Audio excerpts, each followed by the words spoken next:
Okay, well, welcome tonight to this community meeting. We appreciate your participation in this virtual environment. My name is Jess Clark, and I work for the U.S. Forest Service.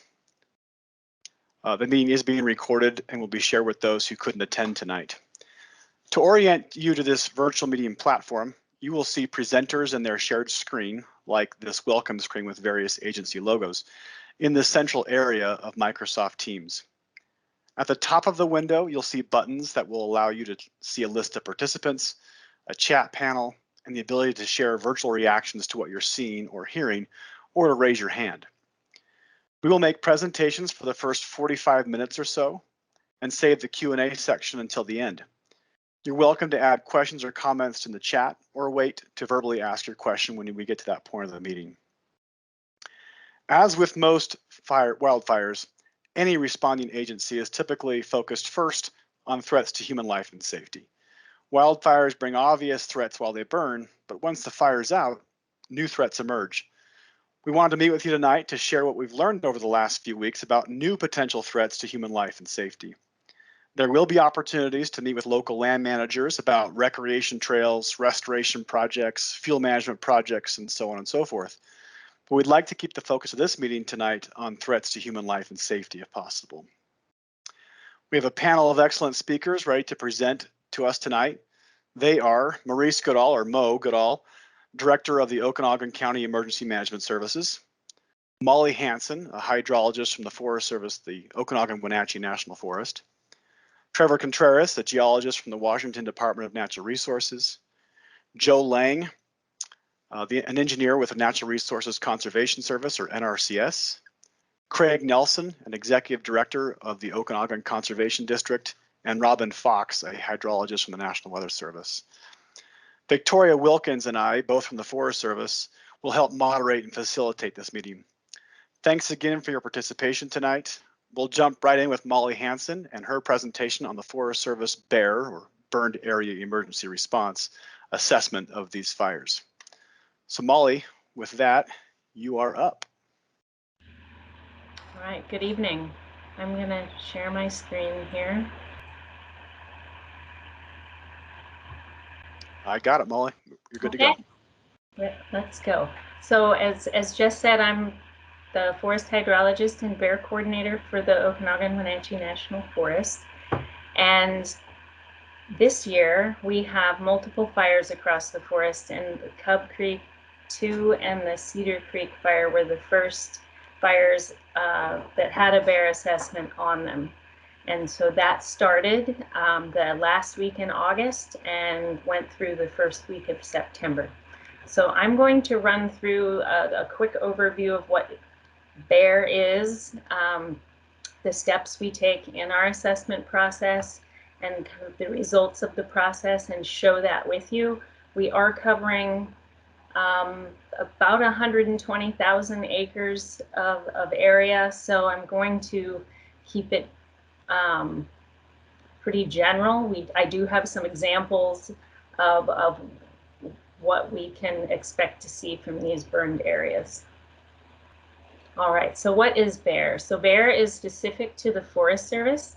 It's a program to identify imminent post-fire threats to human life and safety, Forest Service property, and critical natural and cultural resource values on Forest Service lands. And the program is set up to address those immediate threats and address those unacceptable risks with proposed treatments. So there's 5 steps to the BEAR process. We identify values at risk, which are life and safety, Forest Service infrastructure, buildings, roads, campgrounds, trail systems, bridges, things of that sort. We evaluate the risks based on what the burn characteristics of the watersheds are. We run it through a risk matrix risk assessment process, and we develop a response strategy based on that, based on timing of the year, the scope and scale of the fire area, and effects to downstream communities.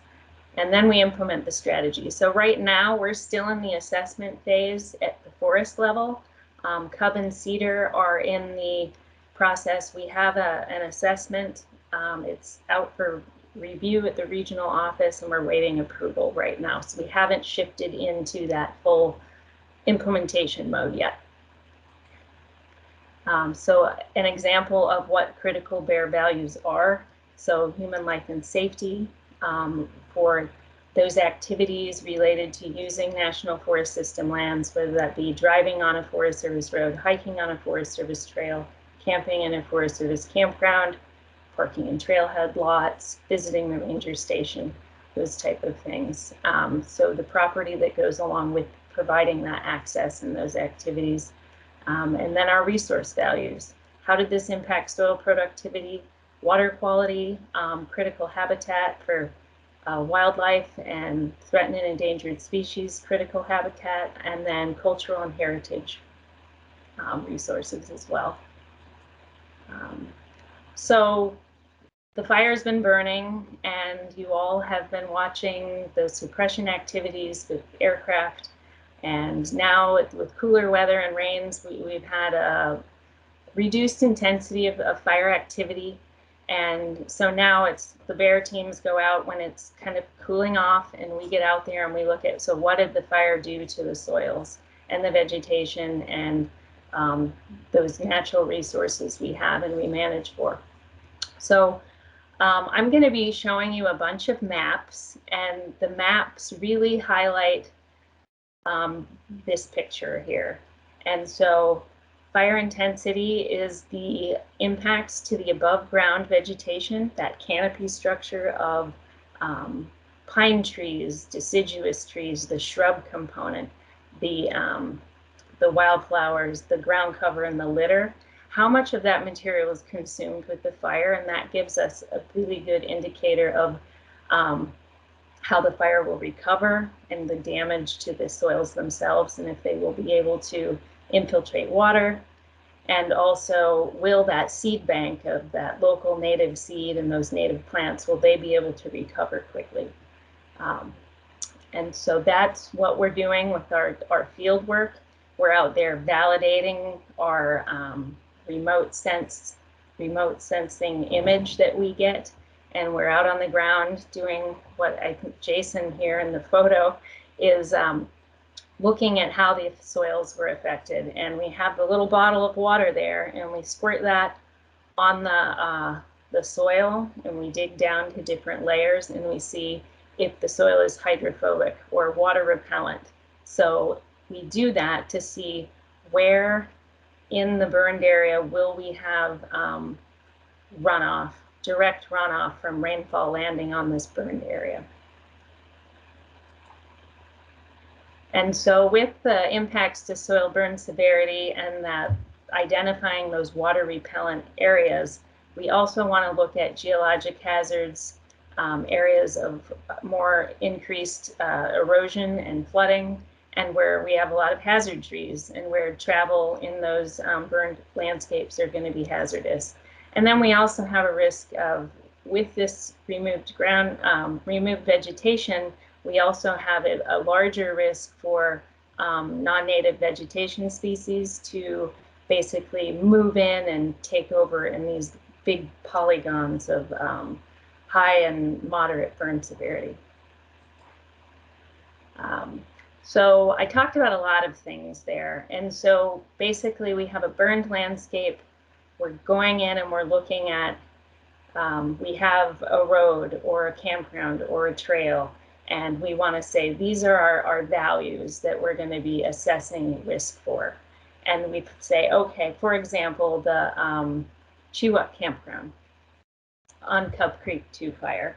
We're going to look at the burned watershed above that campground. It's the Doe Creek drainage, and we're going to say how is the erosion and flooding risk changed, and it increased the risk for safety issues at this campground.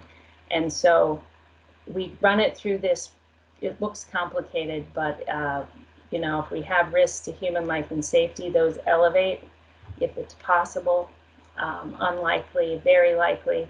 So we have this matrix for each value.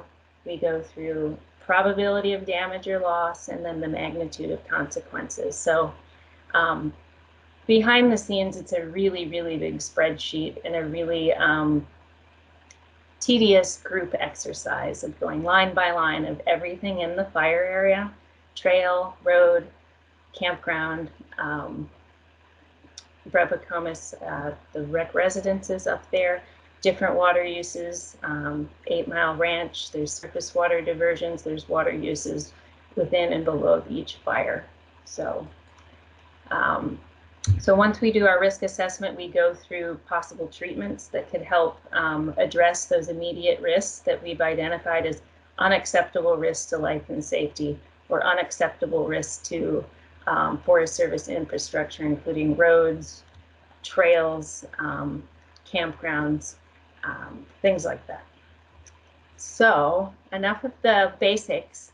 Now we'll jump into the specifics of the fires and what we found out from the assessment.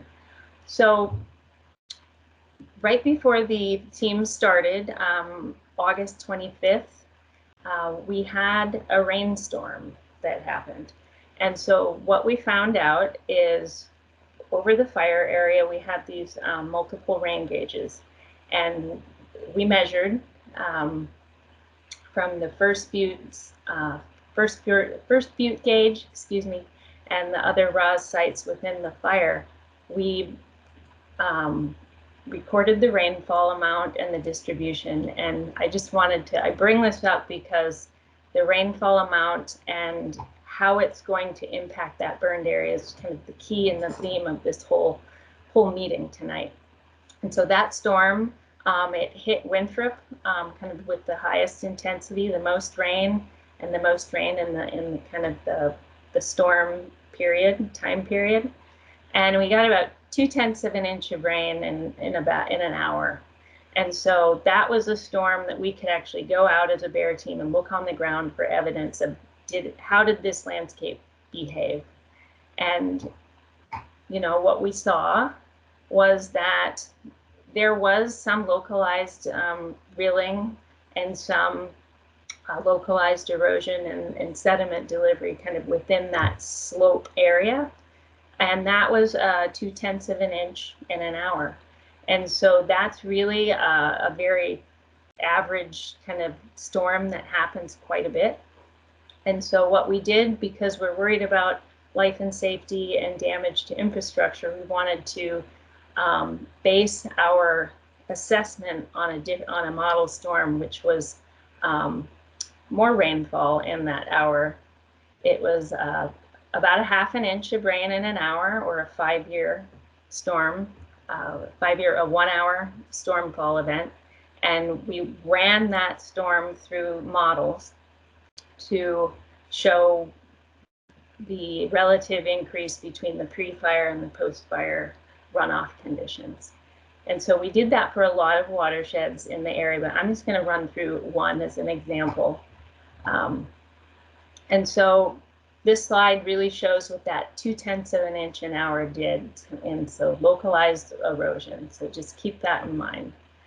And this picture right here is the Falls Creek, looking downstream at those slopes that are, you know, flow into and contribute drainage into that stream. And so these are the slopes we're worried about.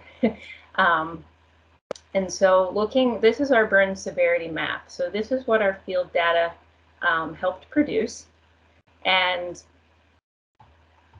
we have the dark green is unburned. So I have some pretty big pockets of unburned up here in the kind of upper part of Doe Mountain. And we have some big polygons of red and yellow. So the red is the high soil burn severity, and the moderate is high burn, or the moderate is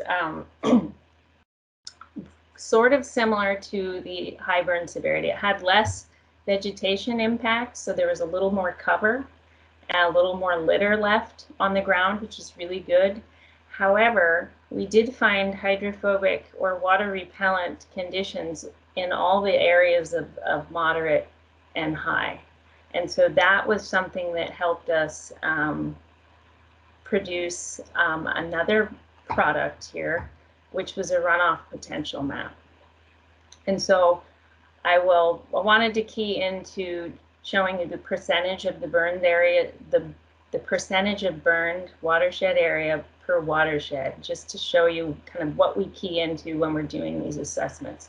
So Falls Creek, Doe Creek, 8 Mile Creek, and Boulder Creek all had about half or over up to 90% of their watersheds burned. And so that's really gets our attention. We really want to, once we know that, we say, wow, these areas are going to have a big runoff response. And so here's a map of our pour sheds of areas we identified which were above Chewak campgrounds here. So it's the 5010 road up the Chewak here, both sides. We have the 8 Mile and then the Falls Creek road here. So obviously, just from the amount of high and moderate burned area within these watersheds, we can assume that we're going to have some issues with localized erosion, runoff, and debris delivery to those streams. And so on the left here of the map, I have the modeled runoff from pre-fire and post-fire, and well, that 5-year 1-hour storm event, so that half an inch of rain in an hour. So pre-fire, because this is a forested landscape, it takes a lot of rain to get surface runoff off of forested area. And so just to contrast, pre-fire, 1 CFS, post-fire, about 450 CFS. And so this is pretty rapid modeling. It's pretty broad brushstroke. What can we expect? And so that's really coming off this big polygon of the high and moderate. And so all of this is treated as in the world of runoff modeling, we use the curve SCS or the NRCS curve number method, and we just model the changes of how it's going to respond. So we poured a different storm on it, the 25-year 1-hour storm, which has it comes in a bit different intensity, but also it went from 20 CFS pre-fire to over 220 post-fire. So really the contrast between the two shows the 5-year 1-hour event is going to be that convective thunderstorm, high intensity, short duration rainfall event. And it really is going to have a rapid peak to runoff and changes in flows in the streams. And the 24-hour or the 25-year 24-hour event, pardon me, that's supposed to be a 24-hour right here where it says 25. But that will take longer to generate runoff, and the peak of that runoff will last longer. So this is what this map demonstrates what I was just providing an example for, is that this pre-fire runoff potential is very low. You have green throughout the whole fire area based on soil properties, rock outcrop. And then when we get to the post-fire runoff potential map, we can see where those polygons of moderate and high really light up with the high and moderate post-fire runoff potential.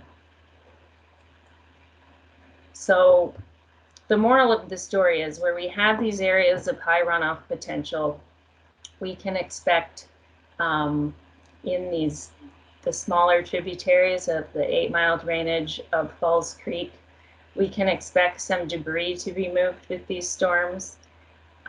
If we get the storm, and that's it, is that we would expect some debris being moved and delivered in the stream, and that we'd have some dam forming and some bumping along of dam breaching down through the system. And so depending how the rainfall comes through the burned area, that really depends, that will really determine how the actual flows are routed, where if we do have debris delivery, how it will interact with the actual stream channel and floodplain, and it's dynamic and a bit complex to provide more details of how it's going to behave in a rapid assessment. So ultimately, we've talked about the soil burn severity, which is a good indicator of erosion and vegetation recovery. We have the runoff potential map, which we can look and see where we're going to see more of the flashy flooding, maybe some debris jamming, maybe some breach hydrology in those upper headwaters and those tributaries. And then the final product of the BEAR assessment for map-wise is this USGS debris flow map. And this is really important. And so the team, because we had a very unique rainfall and runoff scenario here where we had the 5-year 1-hour storm of the ½ inch of rain in an hour, really met the rainfall intensity criteria of the USGS debris flow model. And so this is the overall basin probability of where we can anticipate debris flows if we get this ½ inch of rain in an hour rainfall intensity. And that was why we chose to get out the information quickly and have a public meeting with our partners, with the DNR, the NRCS, Okanogan County, and the Conservation District. And the Weather Service. We really wanted to share this information quickly, and then work on finishing and polishing up our report. But we really wanted to share this with people. And so the treatments we've identified, you look at that map and a lot of it lights up to be really high hazard. And so what can we do? Well, number one, we need to know where the hazards are in the landscape, and we have those maps. And so as the Forest Service, we want to be very deliberate in how we communicate these risks and how we manage for them, especially where we're asking people to congregate in alluvial fans or these downstream of these little catchments where we have higher risk for flooding and debris flows. Where do we have campgrounds? Where do we have trailheads? Where do we have different activity centers? And so we've listed our campgrounds that we have concern over. Falls Creek, Chewuk, Camp 4, Buck Lake, and Nice campgrounds. We've recommended to provide for gates so we can safely manage those campsites when we have rainfall and flood warnings, watches and warnings. We can get out there and try and manage for those and get the word out. And so we are talking about keeping the Falls Creek Road closed just because of how burned it is, how many hazard trees there are. There's a lot of debris that we have before the fire. It's a pretty prone place for rockfall and slumps and things on the road. So this is just going to exacerbate those existing slope instability issues and then put the hazard trees on top. So we're going to recommend a temporary closure of that area, let it rest for a season, and then get back out and reassess the situation. So of course we're going to be marking the hazards with signage at roads, trailheads, campgrounds, dispersed sites. And we do have plans for hazard tree management at trailheads. And so with our increased flood risk, we also want to manage our water uses and work with the rec residences on the Chewuk River. Let's see. And so just a list of some property treatments that we've identified. We also are concerned about weeds. And so in the past, we did a lot of suppression repair. Weed treatment was part of the fire, but now the BEAR program has incorporated those that weed work.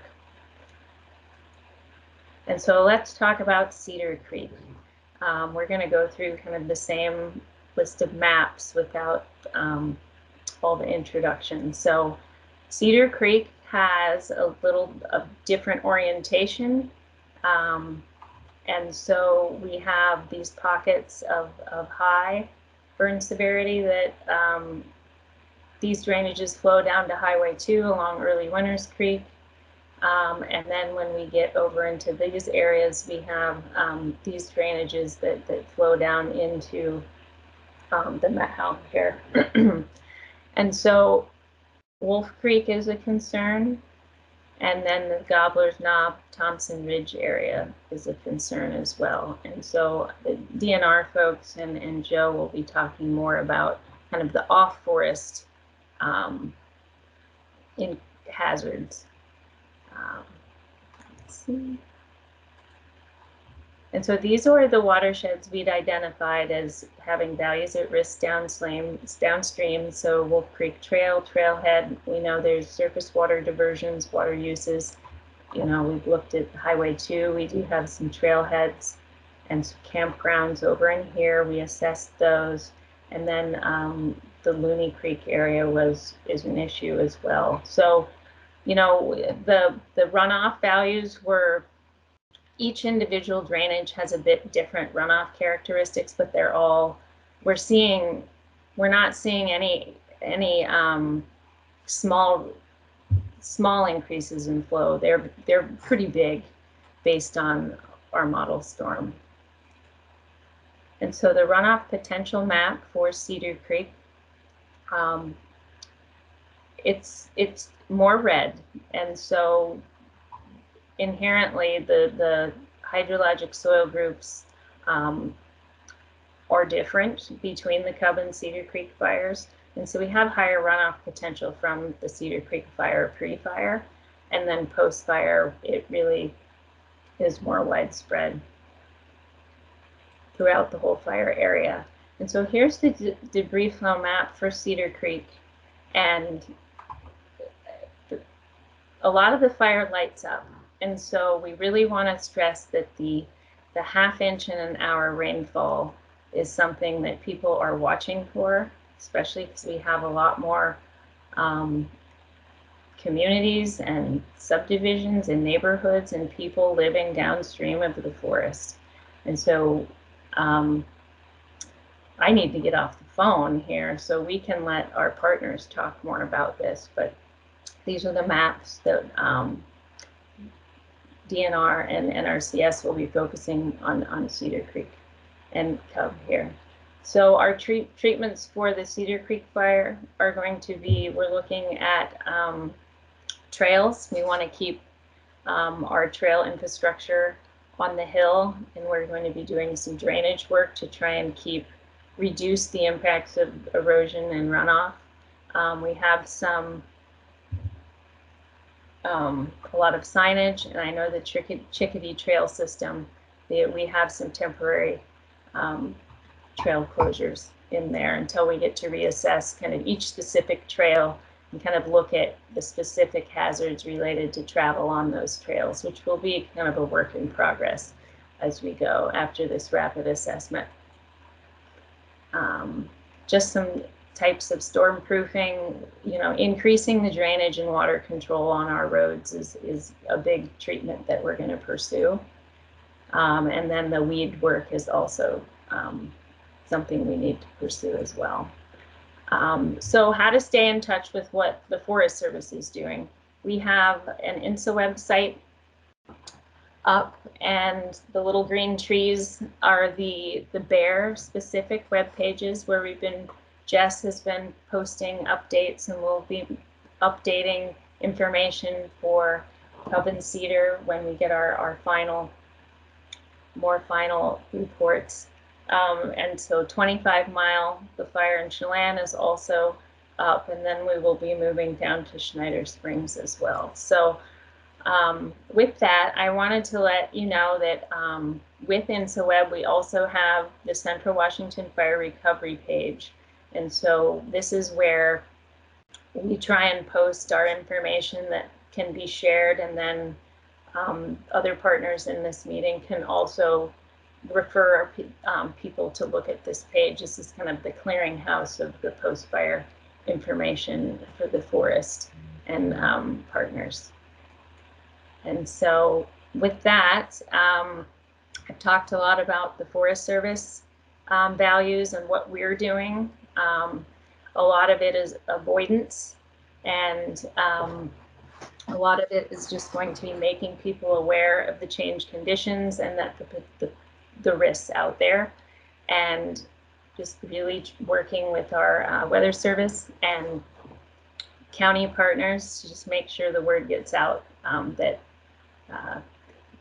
we have concerns over these areas. So I will pass it up to Trevor with the DNR, and he will be talking more about kind of the debris flow and more of the geologic hazards related with the fire. So thank you. Thanks, Molly. And actually, I'd really like to thank Molly in particular, because over the years she's done a lot of work to get both the Forest Service and DNR and the Geological Survey working together to assess the areas around these wildfires, and she's been the champion to get us all working together. It's been great, so thank you, Molly. Is everybody able to hear me, Jess and Molly? Yeah, sorry, yeah, we can hear and see your presentation just fine, thank you. Oh, wonderful. Hey, all righty. So I'm Trevor Contreras. I'm a landslide hazards geologist that works with the Washington Geological Survey. I'm here tonight with Kate Mickelson. She's the Washington Geological Survey's Landslide Hazard Program Manager.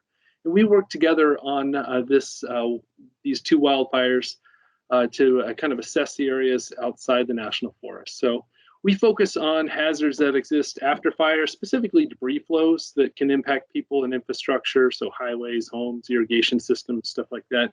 And we work with our federal and local partners to evaluate the areas after the fire, specifically outside the national forest on private and state lands, and help evaluate the hazard. But then we leave it up to you to find ways to mitigate the hazard by working with your local conservation districts, emergency managers, and NRCS.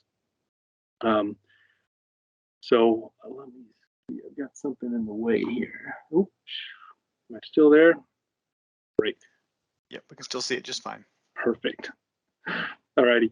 The reason why I wanted to talk to you tonight is to kind of get the word out about these hazards and help you better understand them now that the landscape has changed after the fire. These hazards are especially bad the first couple years, but can exist about 5 years after the flames go out. So you've probably seen this alluvial fan along the Columbia River south of Pateros. It's a great example of one because there's no trees on it. We'll be talking about alluvial fans a lot tonight because these are what you've got in your backyards, only you've got trees all over them, so they're harder to see. So these are these broad, gently sloping areas where a stream comes down out of a mountain stream, hits the valley floor, and deposits all of its sediment and debris out here. A lot of times the channels will switch around over time, and you'll have multiple channels. We'll look at a lot of evidence for that. They can be really particularly hazardous places after wildfires because you get flooding and sediment come down there, and catastrophic debris flows can occur. So these are some that we mapped in 2018 along the Twist River just to the south after the Crescent Mountain fire. They're really easy to see in LiDAR. You know, there are these fan-shaped deposits with all these distributary channels. Here we overlay structures on there to try to assess what areas could potentially be impacted by debris flows after fires. So geologists are kind of funny. We think of geologic time and kind of look at the long-term geologic time scale, and it's a little different than most people who, you know, maybe you've lived there 25 years and the creek's never flown. Well, to geologists, when we look at the long-term effects and the evolution of these alluvial fans, we know they're very active places. So yes, the creek has been in all these locations at different times, and maybe it hasn't been there in historic time. But now that Now that there's been a fire there, you might have a creek that hasn't flowed in the time you've been there, but now it might flow more often and more vigorously after it's burned. So this is one along the Columbia River Gorge this last January after a big rainstorm. It closed Interstate 84 and killed a woman in her SUV. And notice in this photo, you can see the creek coming down and breaks into about 3 different distinct channels.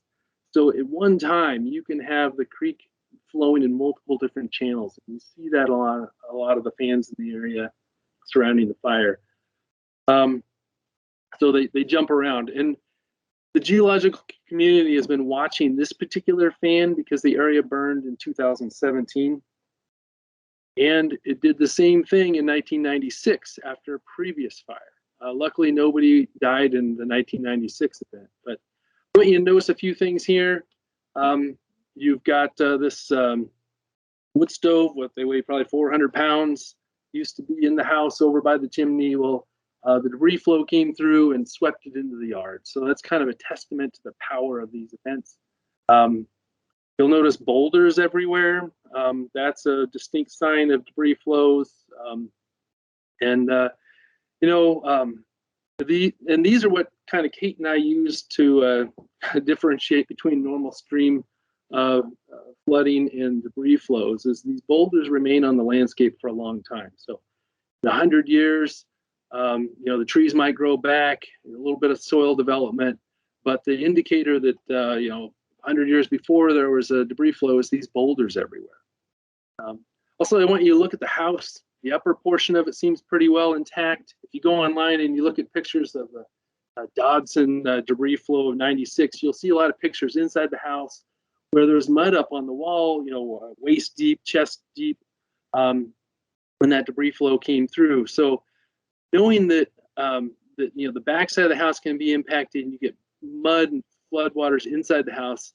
If you're trapped in a house during a big thunderstorm and you hear the rumble of a freight train coming and it's getting louder and louder, you might be able to find safety in the upstairs portion of a house away from the hillside where the debris flow might be coming from.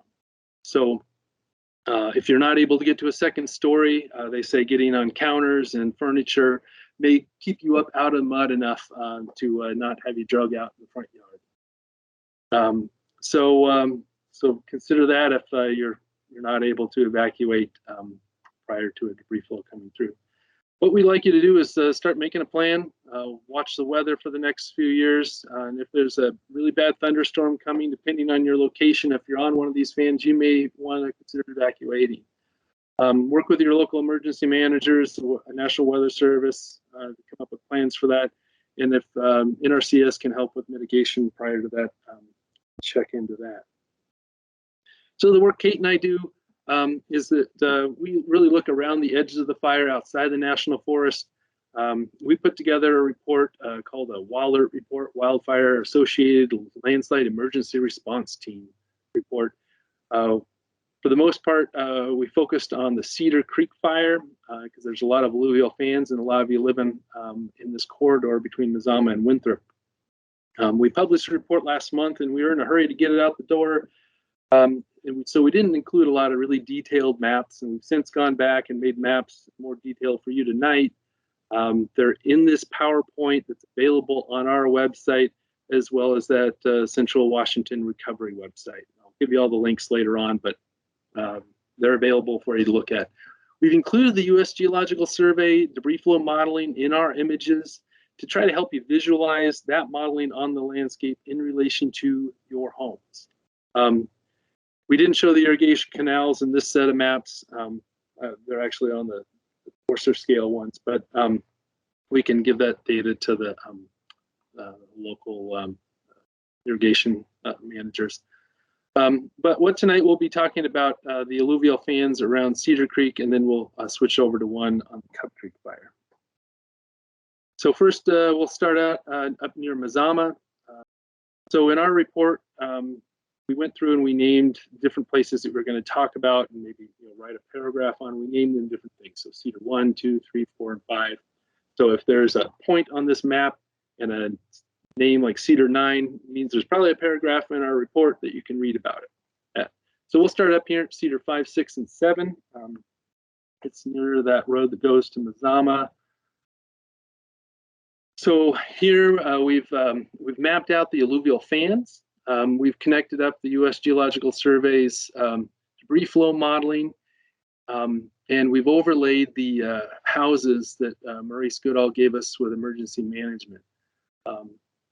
And with this, the U.S. Geological Survey's debris flow model uses that threshold of 1/4 inch of rain in 15 minutes. And I think Molly kind of talked about the storm intensity, but 1/4 inch rain, 15 minutes is a lot of rain, but it's not outside of what could happen in your neck of the woods. So we overlaid that on both LiDAR and air photos. I'll show you the LiDAR in a second. You'll be able to view these models on the USGS website. You can go and zoom around, turn off different probabilities and that sort of thing, and those links are available at the end of this PowerPoint. You know, you may not get a rainstorm of that intensity in the first couple of years in the fire, and maybe everything will recover and grow back, and you don't have to worry about it. But alternatively, if you get a bad rainstorm of that threshold or greater, you're likely to be seeing some debris flows in the area. And the more intense rainstorms, the more intense the debris flows can be. Those of you who live on these alluvial fans, you know, if everything grows back and everything's fine, you can go back to your normal level of risk. Living on a fan doesn't mean no risk, because you might have a rain on snow event or a quick snow melt in the spring, and that could bring some flood waters and things, change the channel again. Also, some of you live near some pretty steep cliffs, and you're probably familiar with the rockfall hazard in that area. But as the trees die in the area, the roots will continue to lose strength and let loose rocks over the coming years. So we want you to know about those hazards. So this is that Dave Lahr Drive, and this is Timberline Lane. So this Dave Lahr Drive has a high debris flow potential hazard given that storm threshold rating. And here you can see, you know, there are channels all over this thing. I think your fire station's out here on the distal end. Being further away from the main impacts of the deposit's good, but you still have channels coming to the backside of some of these places. You go further out, the Cedar 6 area has moderate debris flow hazard, but what kind of caught our attention was this house pad with a house on it. It has the creek channel. The current one looks like it comes right to the backside of the house pad, so that was a little bit of a concern for us. Also at Cedar 7 at Timberline Lane, there's quite a few homes on that fan. I think it's kind of artificially smooth in this area, probably from agriculture over the years, but I would expect that there's probably more channels up here. It also has a high debris flow hazard potential. So we'll move a little further to the south. There at Boulder Creek area, Little Boulder Creek drainage. Zoom into that and turn off air photo and on the LiDAR data. And does this remind you of that alluvial fan we saw in the Columbia River Gorge with those channels all over it? The main active one here. Very similar looking fan. It has a high debris flow potential. We connected up the area up here to kind of convey that. But so luckily there aren't people right up next to the apex of the fan, but still there are quite a few people on the distal edges. I think in our report, I don't think we mentioned the Liberty Lane areas, but they have a moderate debris flow potential, and there's quite a few homes on that fan. So. Down towards Lucky Jim Road. Zoom into this area. We've got kind of Fawn Meadow Lane on the north end, Lucky Jim over here. This was an interesting area for us as geologists to see these are debris flow levees. So on the edges of the debris flows, you oftentimes get big boulder levees. And these really jump out on this fan. So that was interesting to us, as well as these lobes down here of material. At some point, there were pretty major debris flow events on this fan. And they look pretty fresh in the LiDAR data. So that was interesting to us. I think we talked to some folks over on the north end, and they mentioned that, oh, you know, these steep drainages have had some rockfall in the past, and so they're kind of aware of that. But keep in mind that maybe you've got low debris flow potential on these fans, even though the evidence, you know, of the LiDAR shows that you've had events out there in the past. But anyway, you might have some rockfall in these areas also beyond the debris flow potential. Further south, we looked at a place on Wolf Creek Road. There are a few cabins out there. We call it the 600 block in the write-up or the report. Zoom into that area. There are a few cabins with addresses in the 600s. It seemed to have a high debris flow hazard rating. Maybe working with NRCS, you can find ways to see if there's something that can be done, as well as some of the other fans that we were talking about earlier. Let's see, there's a few cabins out there. Go down to Wolf Creek on the south end. So this is that Wolf Creek drainage. Interesting, a few years ago, or I guess maybe just last year, you guys had a Wolf Creek Reach Assessment report put out. Had a lot of information on Wolf Creek itself. We looked in that report, and they showed a 1895 plat map where the creek actually went out off to the northeast here instead of being pinned on the south side. I think there's a house there. It doesn't show as a point, but anyway, I'm going to turn on the LiDAR and you can kind of see where that house is in relation to that 1895 channel. So I was thinking it was about here, but so there are these channels out here in the LiDAR that you can clearly see, and the historic map shows that the channel went there at some point. I know you guys had some pretty major flooding out there in the 60s, and the Army Corps helped to pin the channel on the south side here and kind of straighten it out. You can clearly see that throughout time there have been different areas on this fan that are the active channel. Kate and I noticed a few homes pretty close to the creek here, clearly on the fan. Has a moderate debris flow potential. It would take a little bit to move some of this material down, and you've got a little freeboard, but there's homes pretty close to that creek. So there's that. What did we see? We were walking around out in this area by the 15 mark on here, and what do we see? Oops! Oh no! Of course. So what do we see? We see a bunch of boulders, and as we've seen on these other alluvial fans, boulders are an indicator of reflows in the past. There's somehow those boulders got there, and we suspect from the past. Moving on to Cub Creek 2 fire, Kate and I really kind of focused, since we focus on public safety and where homes are. We looked up at Cub Creek 2 at Brevacomas Creek.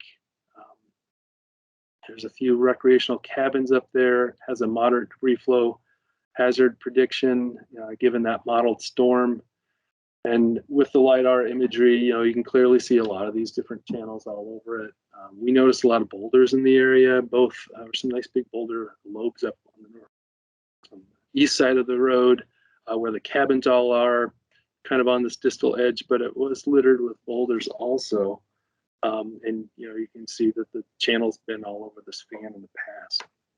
So these are some of the boulders we saw on site. I think they've probably been moved around a little bit from construction over the years, but they're, the boulders got there somehow, likely through a debris. So, sort of evidence we look for. Let's see. We have a flyer about alluvial fans. It's on our website. Kind of gives you some next steps, things to think about. Suggest that you evaluate your property. Are you in an area that could be impacted either just by floodwaters or catastrophic debris flows? Keep an eye on your weather. Get flood insurance if you need it, and start preparing for the changes that have occurred in the watershed above you. So if you have questions and you want to talk about your place in particular, Kate and I are happy to talk with you. Shoot us an email. We can set up a call to be able to show you screens and that sort of thing and go through the data. Work with Joe Lange at the NRCS. Craig Nelson, Okanogan Conservation District, see if there's any help available to help mitigate some of these things off the forest. Listen to your weather radio and work with National Weather Service and your local emergency manager, Mo Goodall. To view all this data is available on these websites and in this PDF. Get the PDF, you can link to any of these and go look at the data yourself and move around. The bear reports and this presentation are both on the DNR's Washington Geological Survey's website, as well as the Central Washington Fire Recovery website. So yeah, in the next 2 to 5 years, you may see some additional flooding and some of the hazards that come along with that. I hope the area just recovers just fine and you don't get any of these events, but we wanted to let you know that it's possible. We see evidence for it in the boulders on the ground out there and in the LiDAR data, and we're hoping you can prepare and hope that doesn't happen. But stay safe, and thank you very much. Thank you. Thanks for putting this together, Jess. So our next presenter is Joe Lange from the NRCS. Trevor alluded to NRCS as a resource available to each of you who might be in some of these areas. So Joe, you want to come on screen and share with us? Thank you. And I can see your screen, Joe. Thank you, Jess. Hello, my name is Joe Lange. I'm the State Design Engineer for the Natural Resources Conservation Service, or also known as the NRCS. I'll be presenting on the post-fire flood risk assessments for the 2021 Cedar Creek fire. There's no potential risks or values at risks identified on private lands with the Cub Creek 2 fire. That's probably a fortunate thing. But this will be specifically to then the Cedar Creek fire. So the congressionally authorized Emergency Watershed Protection Program, or the EWPP, encourages the implementation of emergency measures after natural disasters to help protect against imminent hazards to life and property. Through the EWP program and a sponsor partnership, NRCS can share the cost of remedial actions and provide technical assistance on private lands. In the case of the Cedar Creek fire, there's both the fire and floods that apply to natural disasters. NRCS determines eligibility for the EWP program by conducting site-specific pre- and post-fire flood assessments. This is done first by determining how much it could flood, then determining the extents of the flood, then determining the flood risk, and then finally determining if the pre- and post-fire flood risk is significantly higher. These are the 8 components that are used by the NRCS to conduct a post-fire flood risk assessment. And these are the current flood risk assessment areas for potential values at risk for the Cedar Creek fire. These areas are the Wilson Ranch Road, Looney Creek, Davilar Drive, Alpine Valley Lane, Little Boulder Creek, Fawn Meadow Lane, Wolf Creek Road, Wolf Creek, and Thompson Creek. And then I'll go into just a little more specific for each one of those areas. This is the flood assessment zone for the Wilson Ranch Road area. This is the flood assessment zone for the Looney Creek area. This is the flood assessment zone for the Davilar Drive area. This is the flood assessment zone for the Alpine Valley Lane area. This is the flood assessment zone for the Little Boulder Creek area. And this is the flood assessment zone for the Fawn Meadow Lane area. This is the flood assessment zone for the Wolf Creek Road area.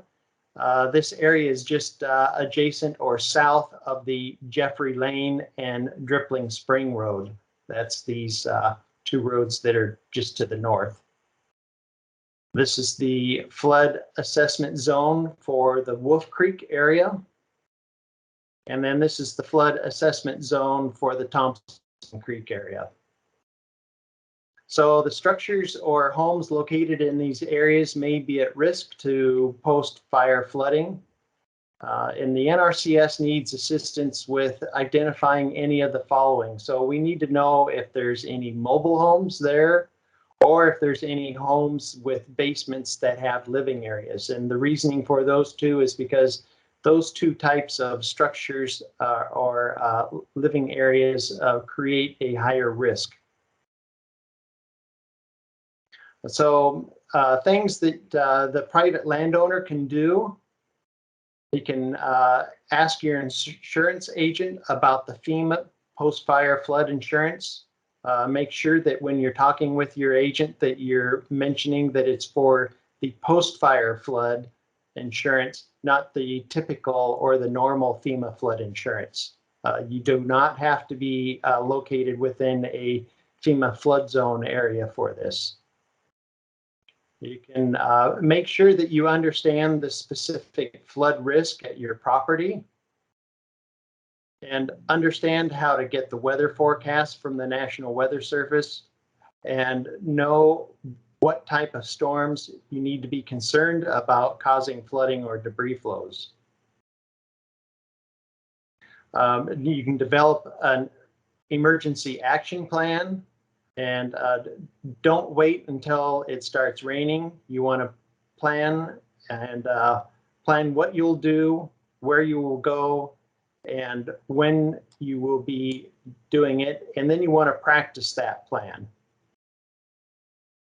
Don't think that it can happen just because you haven't ever seen it flooding at your house before. With the fire that's drastically changed the runoff potential of the area that's located above your homes now. And don't wait until you hear the noise of the train. By then it's too late. At that point, you need to head to the highest points as immediately as possible. And that's a quick kind of rundown on what NRCS is doing and able to provide for the Cedar Creek fire. Thanks, Joe. Appreciate that. Craig, were you going to tag on to the end of Joe's presentation, or do we go? Okay, you're next. Yeah. So I'm going to just be real quick here, just to tag on to some of what Joe was saying. Under the Emergency Watershed Protection Program, it requires a local sponsor. We're doing that. The Okanogan Conservation District's doing that in conjunction with the Washington State Conservation Commission. What that means is if there's an eligible landowner for some mitigation work to be done under this program, we will get a hold of that landowner and offer them kind of what is kind of called for in that specific situation. And it can change from one landowner to the next, what is designed there. But the program, the federal program, will pay 75% of the cost, and the state will actually pick up the other 25% of that cost. It does require the landowner to sign a cost share agreement, which just basically says that they're agreeing to allow a structure to be placed. It's usually like a rock or earthen type dam or structure there that will deflect that flow away from their home. There is no way to stop these floods from happening. It's just a matter of trying to direct them away from critical infrastructure or homes and things of that nature. So, but anyways, the landowner will sign an agreement that basically agrees that they're allowing it to go on their property, and that they will ensure that it stays there for a minimum of 3 years.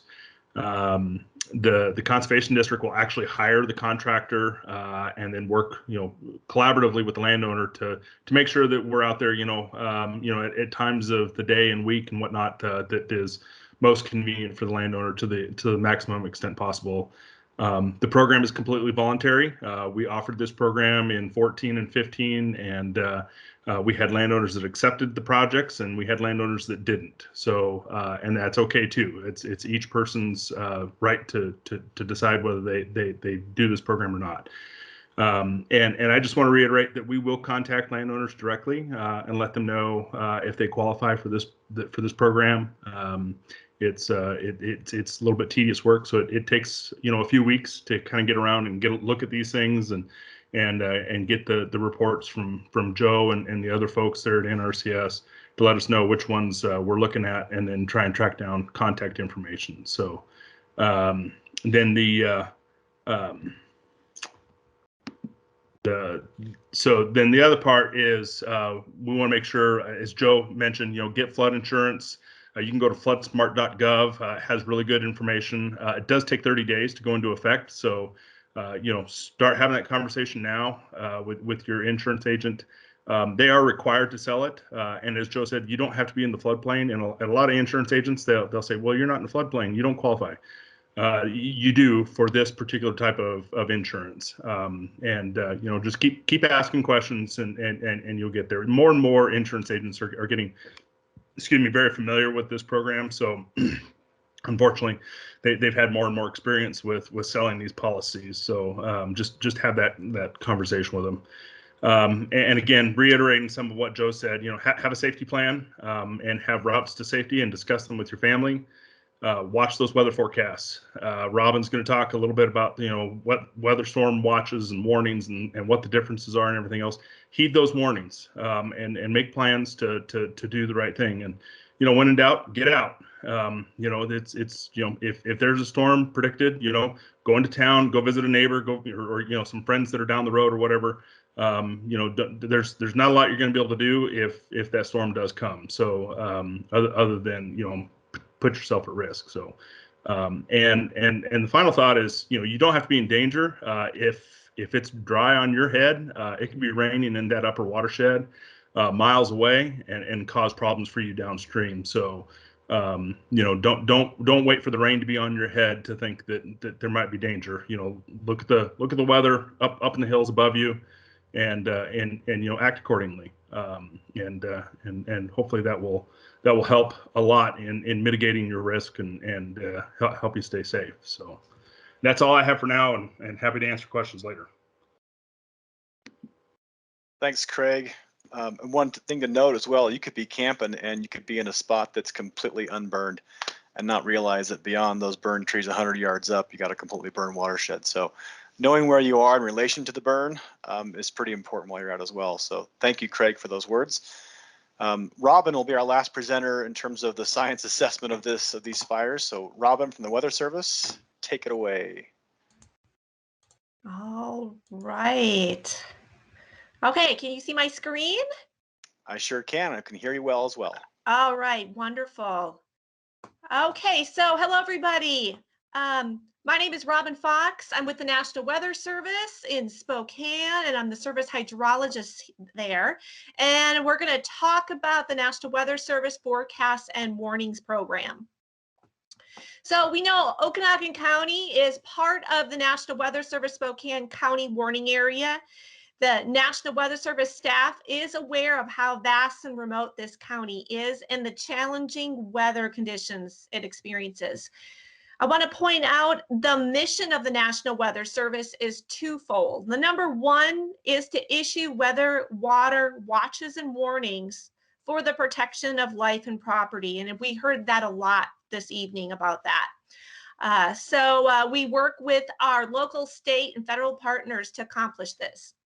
Our second part of our mission is our forecast and observation program. Also, when we were talking about weather and forecast, our main concerns that we're going to talk about is the heavy rain from thunderstorms and prolonged steady precipitation. And overall, the best source for National Weather Service forecasts and warnings is the webpage, which is weather.gov/Spokane. So first, I want to kind of give you an example of our webpage if you haven't seen it yet, weather.gov/Spokane. You'll pull it up, and right front and center, you'll have weather stories that will highlight the main weather concerns for the week across the region. And there's options for tabs to view. And there are two I'm going to focus on, one on observations and one on forecasts. So this one I'm going to show you with the observations. You click on that tab and you will be able to pull up observations where you can zoom into a map that shows the county level and overlay weather data along with the fire perimeters, which is really important. So you could keep track yourself how the weather has been changing and evolving. Also, you can check the forecast as well by going to the point and click map on the web page. This map will highlight when we have current watches and warnings out for the area. And you can just click on an area and be able to pull up a forecast right in that location that shows it for the next 7 days. Also, there's ways to keep informed right on your cell phone with the National Weather Service forecast by going to mobile.weather.gov. You type in your location and you hit go, and it'll pop up on the screen, and then you can save it to your home screen, and it is an app on your phone of the National Weather Service forecast. So I know the National Weather Service uses some unique terminology to describe the threats of hazardous weather, and sometimes it can be confusing, especially knowing the difference between a watch and a warning. A watch is issued when conditions are favorable for hazardous weather. It hasn't occurred yet, but there is about a 50-50% chance that it will develop. A warning is issued when hazardous weather is occurring or is imminent and threatens life and property. The probability is up there to 90 to 100%. Then we have other terms like advisory, and that's an event that is occurring, but maybe just a nuisance type event. So let's say ponding in a field. And then an outlook is issued when hazardous events look possible to develop in the future, like 3 to 7 days out in the future. So we all know not all storms are the same. Some are dry with not much rain, but maybe some lightning and wind. Other storms can produce a light rain or sprinkles, or maybe let's say an inch of rain over 12 hours. And this usually doesn't lead to many problems. But a few can lead to trouble, especially when we see a ½ inch of rain in an hour, made up of big drops that fall over steep terrain that has recently been burned. So the National Weather Service watches, outlooks, and even the messaging help people know what days to keep an eye on that may cause the most problems. So I got a chance to go visit both Cub and Cedar Creek burn scars and see the areas of concern firsthand, and the areas susceptible to the erosion and flash flooding, and areas that can expect more water in the river channels and more debris and sediment. And overall, some folks will have the potential to experience flash flooding or debris flows where it has not happened before, since the landscape has changed. So here are some examples that have happened, primarily back several years ago with the Carlton complex, with areas of debris flows and flash flooding, and also happening in other burn scars as well. And overall, I want to stress, when you do see flooding happening or debris flows, remember the safety rules. And when flooding is occurring, turn around, don't drown. So there are some particular rain rates or intensities that the National Weather Service is focusing on for these threats with thunderstorms and the prolonged rain events. And we're concentrating on the snow-free times of the year. So let's say late spring through summer into early fall. And these events will be dependent on the location and the steepness of the terrain. And like what was explained already, we're looking at rates of 1/4 of an inch in 30 minutes, 1/2 an inch in less than an hour, and up to an inch in 2 hours. And for those long duration events, anywhere from 2.5 inches or more in 24 hours. Now, based on the challenges of getting the word out for flash flooding, there are some different things to look at. Now, we're looking at one of the best tools to highlight an area for the potential of flash flooding is the Flash Flood Watch. It may be the most useful. It does have a longer lead time, as soon as 12 hours to as long as 36 hours in advance. It does highlight the area of concern, which would be a broad area and with about a 50% chance of developing. Now, for those warnings, they are short fused, and you may have a lead time of up to an hour or less, and it would be for a really narrow focused area. With flash flood warnings, they will come as an alert through the emergency alert system and the NOAA weather radio system, which will highlight the media and the county as well. And under particularly dangerous situations, we can activate a wireless emergency alert that will make your cell phone buzz and beep when those warnings go out. But keep in mind, by the time the warning is issued, the flooding or debris flows may be occurring at that time. And there are some areas that may not get the warnings because of lack of radio or cell coverage. Here's a graph that shows the number of flash flood warnings and reports received from the National Weather Service Spokane over the last 10 years.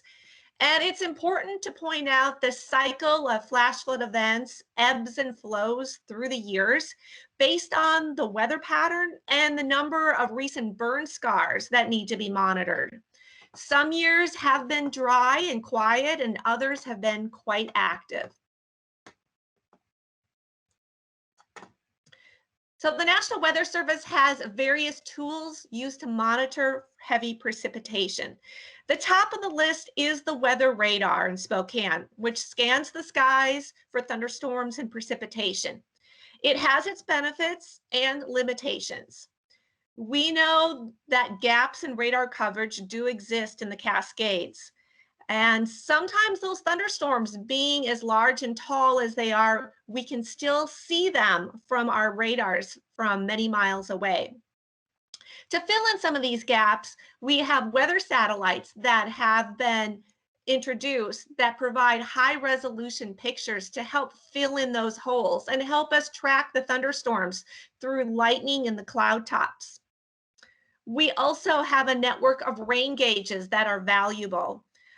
Some of them are permanent, some of them are emergency install gauges that date back to 2014.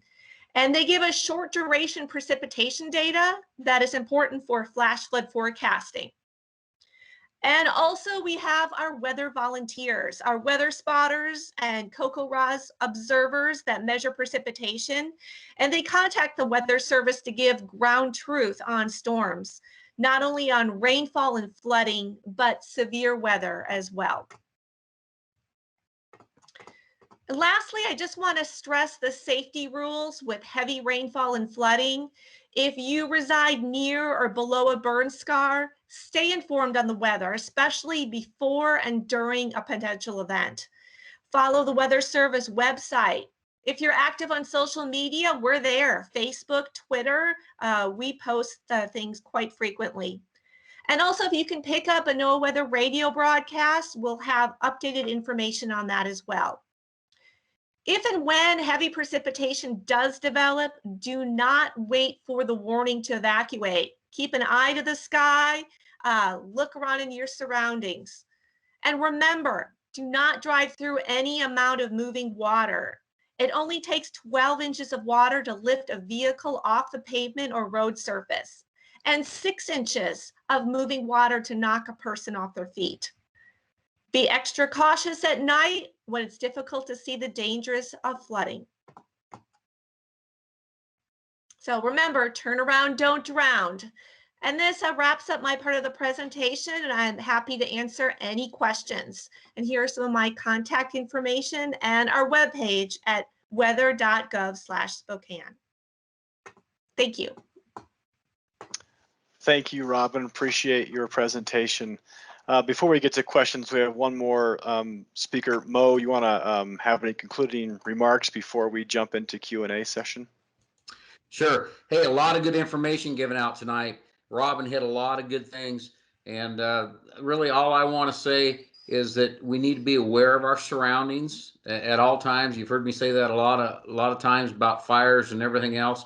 But this stuff can come very quickly. And like Robin was saying, is that, you know, by the time you get one of our warnings that are out to you, the flood may already be there. Tonight, we're giving out a lot of information. We're not saying this information to scare anybody. We're just wanting people to be aware of what's going on and to get the word out. Talk with your neighbors and your friends right now, tomorrow, the next day. Tell them we're going to have this stuff posted on our website, and we'll probably share it out on our Facebook page, a link that people can come watch this video and learn a lot of information. We'll have all the links that everybody's been talking about. But again, you got to have that plan. You got to practice that plan. You got to check on your neighbor, and you know, in doubt, you know, like she said, turn around, get out of there. If you hear something, the hair stands up on the back of your neck, something's going wrong, get out of there.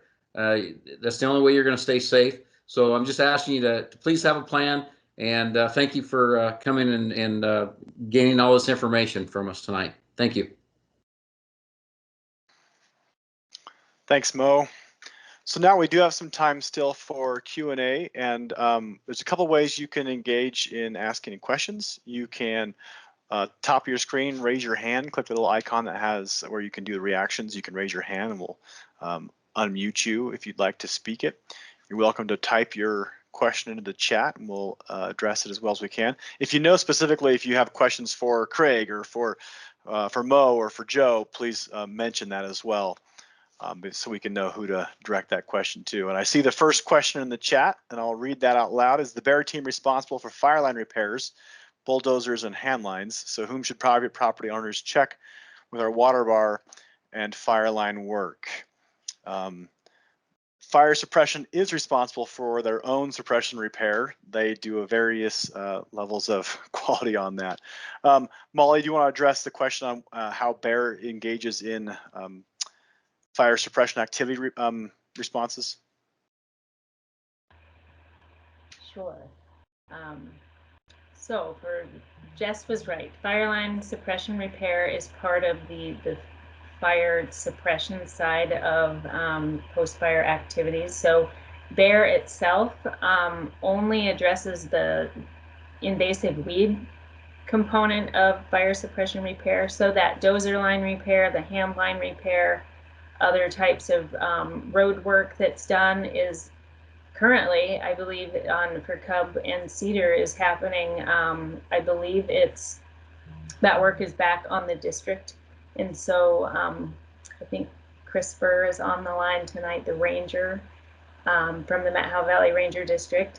And then I believe local fire staff are handling the repair, implementation of that repair work now. So I would contact the district and in Winthrop and follow up with the local fire staff on that question. Let's Molly. Appreciate that. Also, there was a question earlier in the chat from Dave Callery about who pays for the, let's see, get the wording right.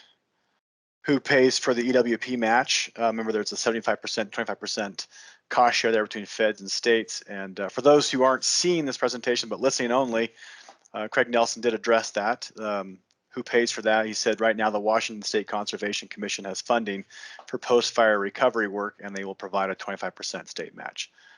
So that's for those who maybe haven't seen that in the chat. Next question was from Heather Dean. Question for Joe and or Craig. What about mitigation for private road culverts in the identified flood risk areas, like, for example, on Thompson Creek? Joe or Craig, do you have a response to that?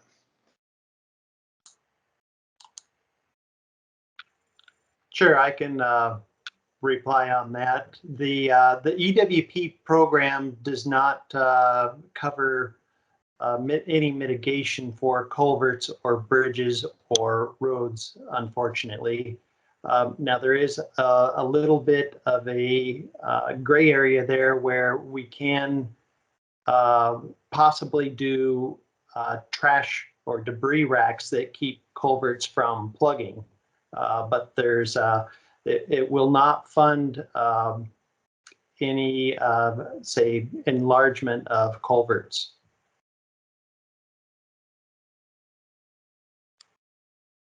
Thanks, Joe. Heather, if that didn't, if that answers your question, awesome. Let us know if you need any more input on that. Looks like we're good. Thanks, Heather. And Chris, the ranger in Winthrop, thank you for adding that additional context to the chat. The DNR is the contact for repair on private land. But we can put you, we mean the Forest Service can put you in contact with the right individuals for that. Okay, any additional questions, either from the phone or chat? Looks like Paul and Emily Sisson has a question. What are the prospects for tree and understory recovery in the severely burned area, and what is the expected recovery time frame? I believe that's a Molly question who has this, I'm sure, dialed in perfectly, right, Molly? That is a good question. That is one part I did not have a slide for, so I'm glad you asked it. So in the low and kind of lower burn severities of the fire, we generally have really quick, rapid recovery within the next year. And then the moderate and more high severity is where we'll range between 3 and 5 years. And then with the high burn severity, where it's been a stand replacing fire, more canopy could take, 10 to 20 to plus years for those seedlings and things to recover. And so where we do have high burn severity and lack of reproduction of native veg, we do do some tree planting in those areas, some reforestation activities. And that tends to happen kind of after the first year, between years 2 and 5 is when the reforestation happens. But in the high, we're hoping that we have some good natural recovery within the years 0 through 3. And then once the natives start to recover, then they just kind of self-propagate. So I think that answers it. Thanks, Molly. And thanks, Chris, for your the contact information in the chat as well, for those who need to reach out to the district. Additional questions, you do have now, all participants have the ability to unmute themselves and ask a question verbally without doing the raise your hand thing if you'd like. So let us know if you have any additional questions. We'll hang out here for a few more minutes still. Katie, I'll get to Paul and just, Paul, let's do a follow-up to, since you asked the last question. Paul or Emily, you have a follow-up to that? Sure. I was actually, I hit the enter button a little bit earlier. That was question number 1. Question number 2 is, I was up on the Chewek Road on a bike ride recently, and it was very aware where there was severe burned areas. It just looked like burned matchsticks. But there were a lot of trees that had needles still on the tree, but they were all brown. And is that needle death due to a disruption of the vascular system, and those trees are going to proceed to die? Or is the needle death we're seeing due to high heat exposure and the candles are still alive and those trees are going to recover? That's question number 2. And the third and final question has to do with the trail closures around the Chickadee area, Chickadee trailhead area.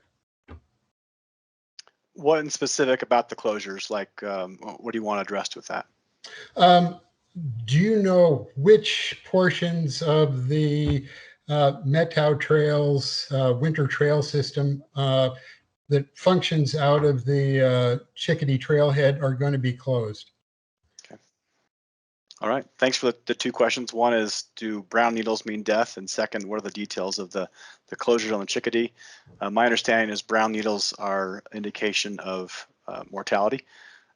Provide some immediate ground cover, but yeah, it's a sign of mortality. But I'm not a forester. I only play one during the day, but I'm just kidding. So if there's someone on this call, Molly or someone else would like to address the ecology of that, I'm happy to let them answer that more officially.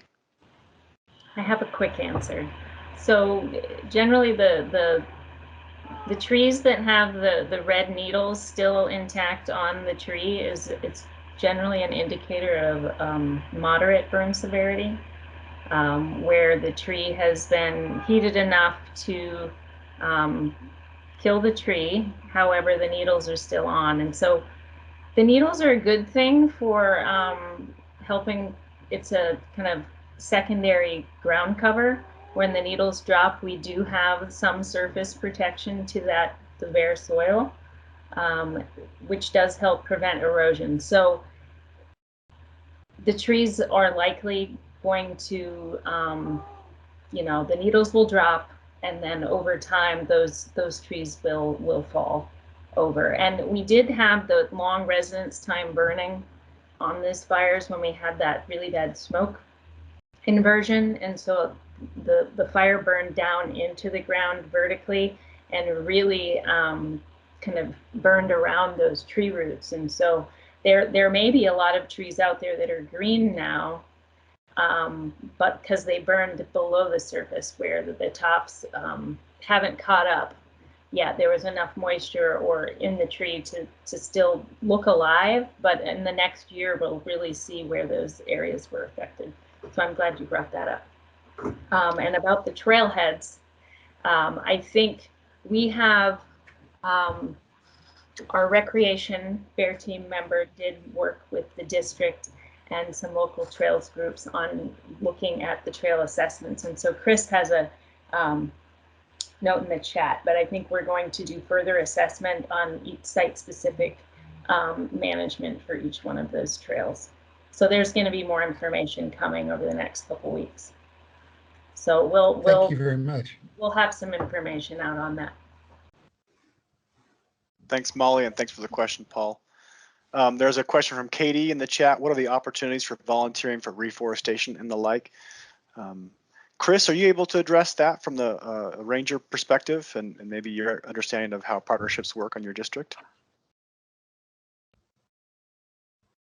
Put you on the spot totally, Chris, sorry. Yeah, no, it's fine. Can you hear me okay? I can, yes. Okay, so planting there absolutely could be, that's a little bit further out. We do wait, when, and I assume you're meaning tree planting. We do give that a year or two and do some assessments.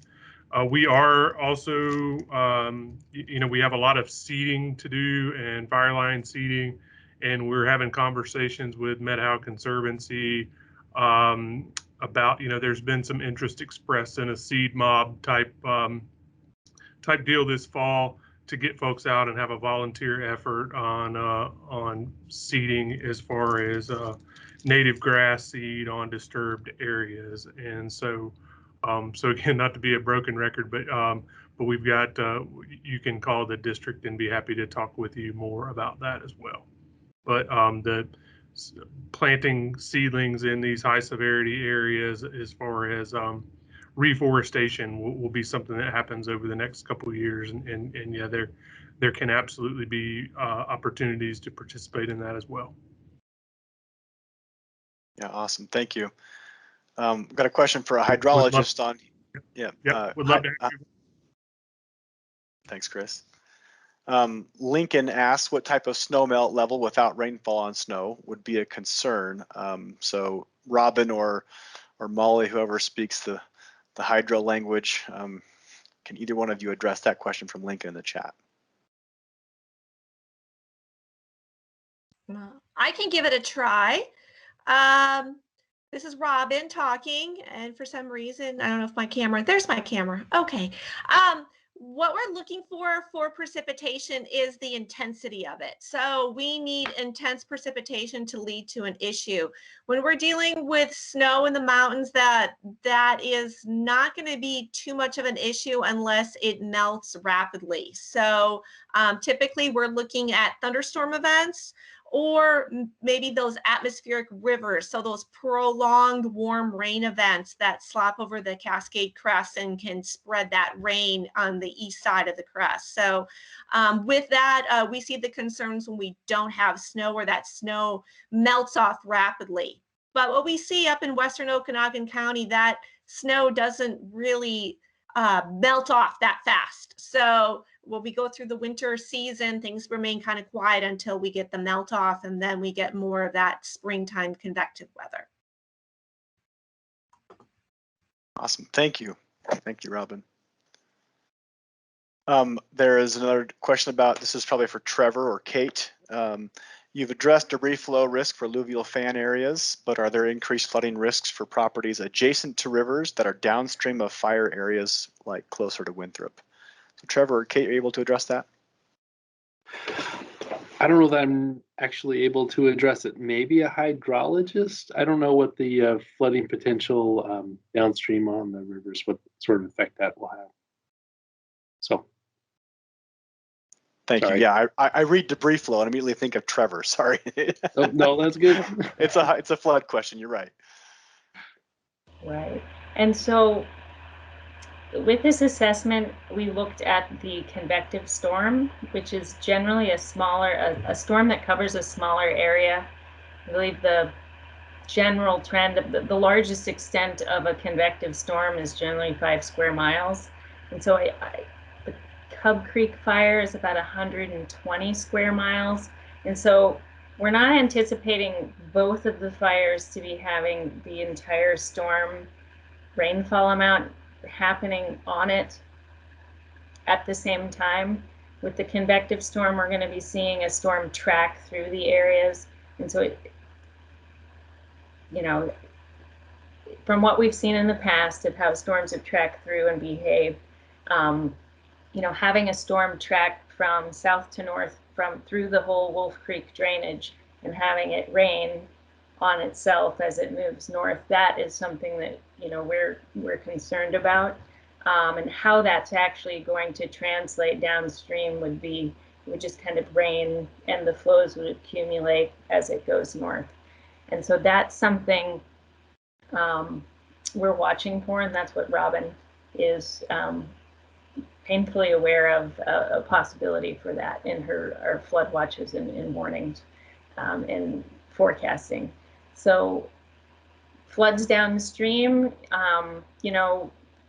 with the convective storms, you generally see the flashiness and the intensities hit a tributary, and then you have kind of this plug of sediment and debris that's kind of washed down, and it kind of inches its way downstream over time with these localized storms.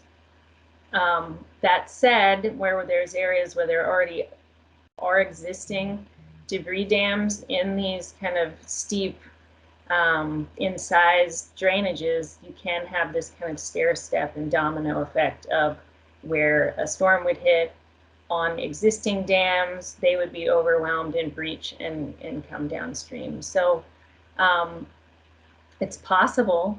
It's really hard to predict. And so, being out on the ground and knowing where these existing debris dams exist on the landscape, we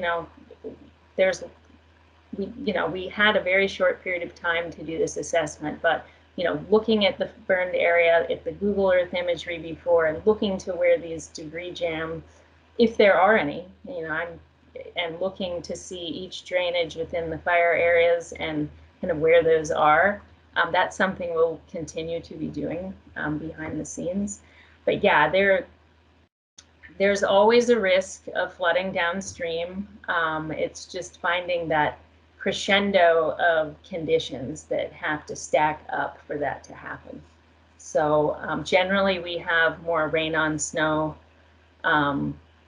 flooding events And we do have, we have had multiple convective storms that have had debris dam breach flooding after the Carlton complex, but there were some other impoundments and other things involved with that. So each one of these is a very different scenario, and a lot of just different storm intensities and situations. And so I don't know if that answered your question directly, but we do have rain gauges and stream gauges to watch and monitor.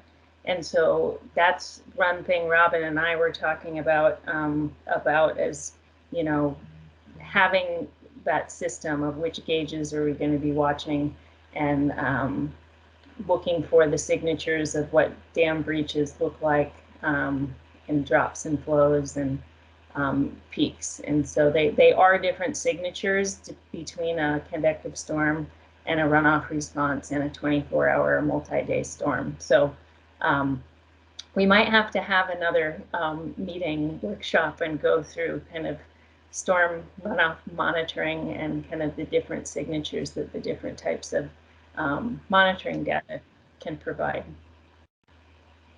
Thanks, Molly. Given our time, we've got about 10 minutes over our time, but I've got two questions I want to address still that are in the chat. One, Polston, if you don't mind, it's not really bear specific. If you could address that to the local district, Chris and his staff, that might be something they can address. But I want to focus on the other two questions that are in here. One, this would be, I assume, for Craig, maybe. Are there situations where flood insurance will not cover damage from a debris flow? Craig, can you provide any insight to that? Yeah, so flood insurance, post-wildfire flood insurance should cover for debris flows, but again, the devil's in the details. So you need to make sure that you clearly talk to your insurance agent and find out the details of what is covered and what is not covered, and under what conditions. There's a lot of moving parts, but my understanding is that post-wildfire flood insurance, it's purchased under the National Flood Insurance Program, should cover debris flows. But again, you have to talk to your insurance agent. That's the best I can offer. Great. It's better than I could offer, so thanks, Craig. Appreciate that. And then the last question was, can you provide some intuitive guidelines for the rainfall thresholds that are of concern for debris flows? Not all of us have rain gauges in our backyard. I can understand that question. For instance, when I look out the window, what should I look for that should cause concern? Is there some kind of intuitive visual indicator that residents can say, oh my gosh, this is a problem, I need to get out of here? I don't know if that's a Robin or Molly or Trevor, some kind of question that could speak to what we should expect intuitively. Okay, I can start off saying that when we're looking at heavy rain, that is going to be coming down and reducing visibility to less than a mile, causing ponding in your yard, big puddles, and lasting for 15, 20 minutes, even a half an hour, not letting up. So those would be the clues that you have heavy rainfall happening in your area, that it's really hard to see across your yard because the visibility is so low. With that, that is if the heavy rain's happening at your location. More times than not, what we're going to be seeing is some of this heavy rainfall happening upstream of you, or up the hill on the burn scar, leading to those flash flooding events and debris flows. So you may not see much change happening when you look out the window, because flash flooding can happen many miles away from where the storm is. So I don't know if Trevor or Molly want to add on to that or not. No, that was well put. Thank you.